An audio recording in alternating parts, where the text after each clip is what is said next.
میں جملہ کہہ رہا ہوں کہ جناب الیاس صحراؤں میں بھٹک جانے والوں کو راستہ دکھانے کے لیے ہزاروں سال سے موجود ہیں. حضرت خضر دریاؤں میں بھٹک جانے والوں کے لیے ہزاروں سال سے موجود ہیں. میں کہوں گا ڈاکٹر پر اسرار سے کہ ٹی وی پر بیٹھ کر اعتراض کرنا آسان ہے, ذرا بتائیں وہ اللہ جو دریاؤں میں بھٹک جانے والوں کے لیے رہبر بٹھا کے رکھا ہوا ہے, سمندروں میں بھٹک جانے والوں کے لیے رہبر بٹھا کے ہزاروں سال سے رکھے ہوئے ہیں, تو اگر کوئی دین کا راستہ بھول جائے تو رہبر نہیں ہونا چاہیے.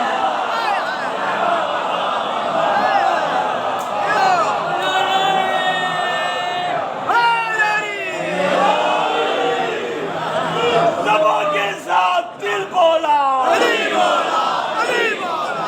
زبان کے ساتھ دل بولا, علی مولا نعرہ مولا آپ کو سلامت رکھے. 70 اعتراضات کیے ہیں ڈاکٹر پر اسرار میں, اور ہمارے علماء نے سب کے جوابات دیے ہیں اور منہ توڑ دندان شکن جواب دیے. کہنے لگا ایک اعتراض کا جواب قبلہ اب تھک گئے ہوں گے. میں شکرگزار ہوں مولانا کا, مولوی لوگ دوسرے مولوی کو سنتے نہیں ہیں, لیکن قبلہ کی مہربانی ہے. مولا سلامت رکھے. مہمان سمجھ کے آ گئے کہ میں دائرے کی کراچی سے آیا ہوں, تو جملہ کہہ رہا ہوں. کہنے لگے جناب اتنے عرصے نہیں زندہ رہ سکتے. ہمارے عقیدے کے مطابق امام شیعوں والے جو ہیں وہ کہہ رہے ہیں کہ پیدا ہو چکے ہیں. ہمارے عقیدے کے مطابق وہ پیدا ہوں گے اور محدث ہوں گے. پیدا ہوں گے اور محدث ہوں گے. محدث جسے 400 یا 40,000 حدیثیں یاد ہوں اسے محدث کہتے ہیں. ان کی اصطلاح میں محدث ہوں گے اور وہ پیدا ہوں گے. میں نے اس زمانے میں زندہ تھا, ان کا دفتر کراچی میں بھی ہے, صوبائی دفتر. میں نے وہاں خط لکھا, وہ خط میرے پاس موجود ہے, اس کا جواب بھی. اب تو وہ ظاہر ہے کہ چلا گیا دنیا سے, لیکن اس کے اپنے دستخطوں سے جواب موجود ہے. انہوں نے کہا جناب ہم مناظرے کے قائل نہیں ہیں, ہم جو ہے وہ بات چیت کے قائل ہیں, تو آپ آ جائیں ہم آپ سے بات کریں گے. میں نے کہا نہیں آپ آ جائیں ہم آپ سے بات کریں گے. کچھ دن بعد اس کا انتقال ہو گیا, تو وہ آنا جانا نہیں ہوا, لیکن وہ خط میرے پاس موجود ہے. بس آخری بات سن لیں. خط میں لکھا تھا کہ ہمارے عقیدے کے مطابق وہ پیدا ہوں گے. تو میں نے کیونکہ سوال لمبا چوڑے لکھے تھے, خط میں جو جواب میں نے اعتراض لکھے تھے ان کے ٹی وی کے اعتراض در اعتراض, تو انہوں نے لکھا تھا کہ جناب وہ پیدا ہوں گے امام حسن عسکری سے. میں نے کہا پھر میری بات صحیح ہو گئی کہ اگر آپ کہہ رہے ہیں کہ وہ پیدا ہوں گے, ابھی پیدا نہیں ہوئے, اور پیدا ہوں گے امام حسن عسکری علیہ السلام, تو آپ اگر 12ویں کو زندہ نہیں مانتے تو 11ویں کو زندہ مانتے.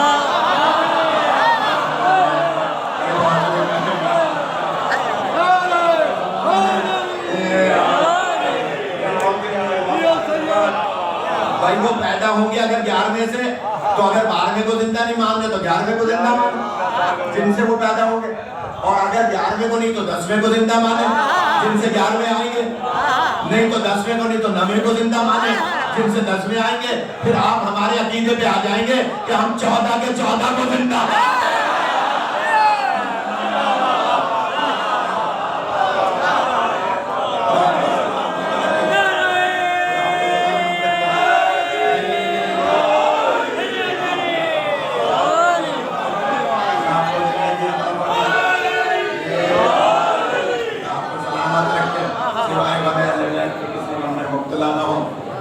سب کو سلامت رکھتے ہیں.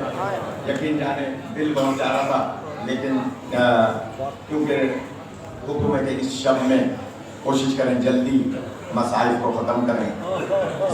اگلی شب سادات کی خوشی کا دن ہے, آنے والا دن سادات کی خوشی کا دن ہے. آپ نے آج تابوت اٹھایا تھا مولانا حسن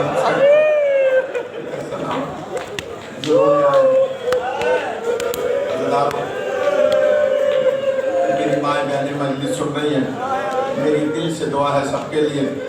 جیسے وہ ہاتھ اٹھا کے مولا کے فضائل پہ خوش ہو رہی تھی, اسی طرح سے مولا کے مسائل میں گریہ شرط ہے. عزیزانو، یہ جو کل خوشی کا دن آ رہا ہے نا، اس کی ایک وجہ ہے، اس کی وجہ سن لیجئے، اسی میں مسائل ہو جائے گا۔ عزیزانو، خدا آپ کو کسی غم میں نہ رلائے کہ جب حرملہ کا سر آیا، غور کیجئے گا ذرا، جب حرملہ کا سر آیا اور اس کا سر مولا سجاد کے پاس آیا تو مولا سجاد آئے جناب رباب کے پاس اور آ کر کہا اماں اب تو علی اصغر کے قاتل کا سر آ گیا، اماں اب تو علی اصغر کے قاتل کا سر آ گیا۔ آپ سب جانتے ہیں کہ یہ وہ واحد بی بی ہے جسے رباب کہا جاتا ہے کہ جب کربلا سے یہ قافلہ مدینے آ رہا تھا تو اس وقت مولا سجاد آئے تھے قبر مولا حسین پر، کیا دیکھا جناب رباب بیٹھی بھی گریہ فرما رہی تھی، جناب زینب آئی تھی اور آ کر دیکھا جناب رباب گریہ فرما رہی تھی تو مولا سجاد نے عرض کی اماں چلیے قافلہ مدینے جا رہا ہے، جناب زینب آئی اور کہا چلیے بھابی قافلہ مدینے جا رہا ہے، سنیے گا میری ماں بہنیں سن رہی ہے۔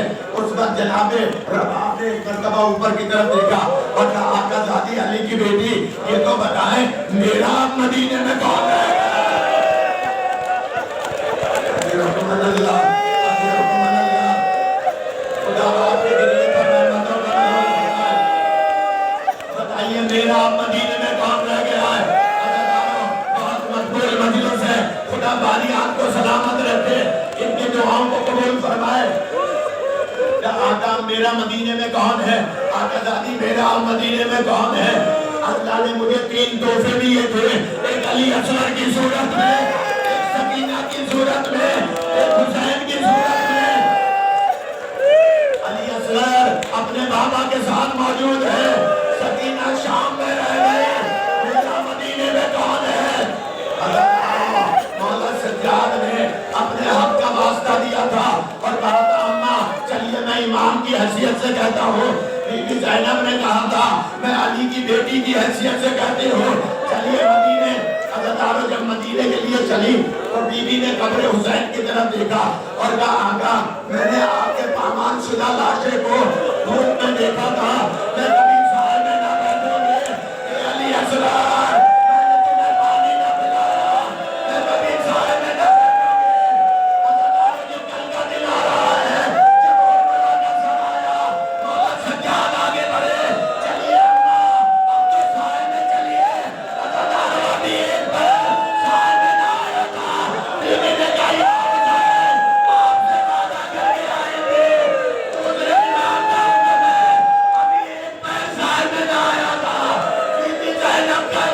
چیخ بلند ہوئے اِنَّا لِلَّهِ